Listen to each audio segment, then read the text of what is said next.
I explained to you at the beginning of the videos that we have like two different things in the software.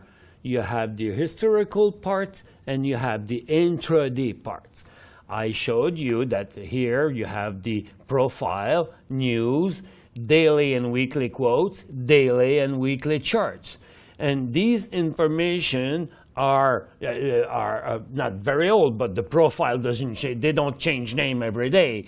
There are news every day, and there are daily quotes once a day, and daily chart, there's a new quote every day. These are information that goes just until previous day. Anything that comes from today's market is coming from the online bar here. So that's why when you are on a daily chart, here you don't see what's happening today unless you click on the online button and you see that now today's quote has just came out. But you want to know what's happening on the market today. We know that you have all historical data on your computer. You can use the scanner function. The scanner function is probably the most popular function of the software. Why? Because it's coming down to our server to retrieve what's moving on the market. So when you click on that button, you will see little formulas here that are very, very simple. You just have to give a look at it. Gainers means anything you will ask will end up being a winner. Losers means everything that's going to come, it will be going down. And mixed means, in absolute, whether it's going up or down, the movement that you will see are going to be the most important to the less important, no matter if it's going up or going down. Over and above that, you can also select a minimum price and a maximum price. So you may not be interested of stock under $1 or $10 or 50 cents. Or you are not interested in stock over $10 or over $50. You are choosing. And the minimum volume, make sure that there's not going to be too many scrap in what you get, you know. So here, let's say we don't take any minimum, but we'll say just in price, but we take the minimum of 25,000. The first four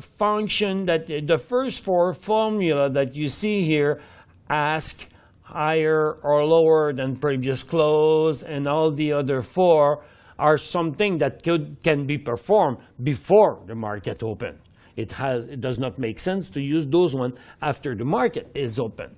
But if you want to use those, you have to remember one thing. As the market is open right now, I cannot show you demonstrate this function, but those four, when you use it before market opening, like a few minutes before, you also, when you select one of those, you see this here will light up.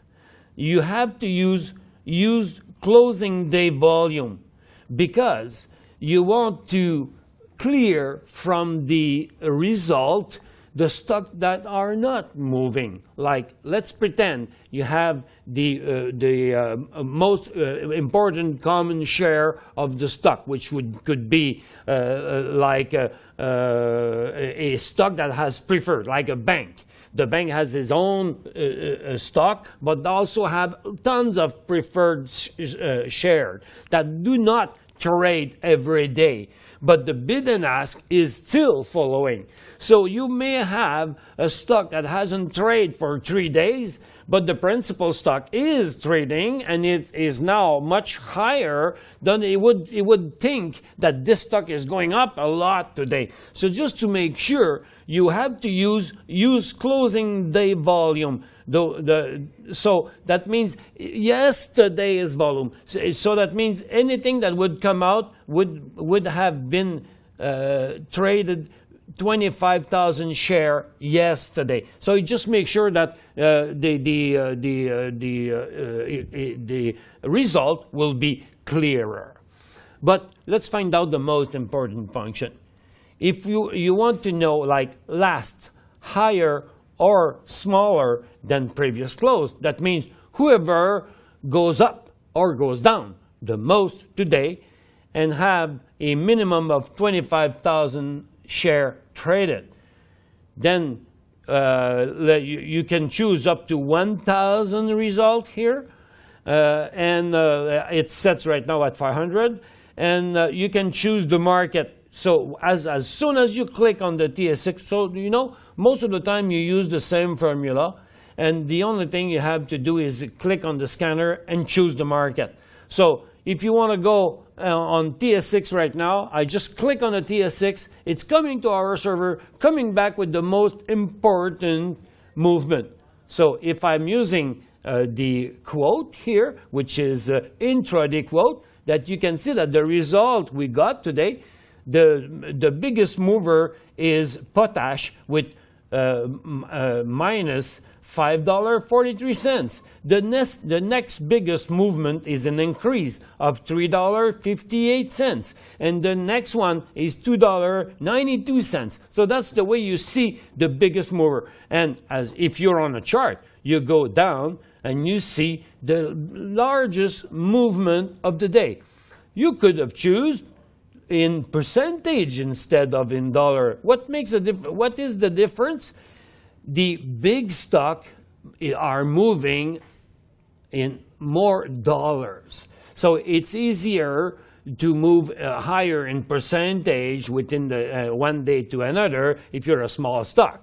So a small stock like at 20 cents that move up 5 cents has moved 25% up, while a $10 stock that moves 5 cents has on the upside hasn't moved very much.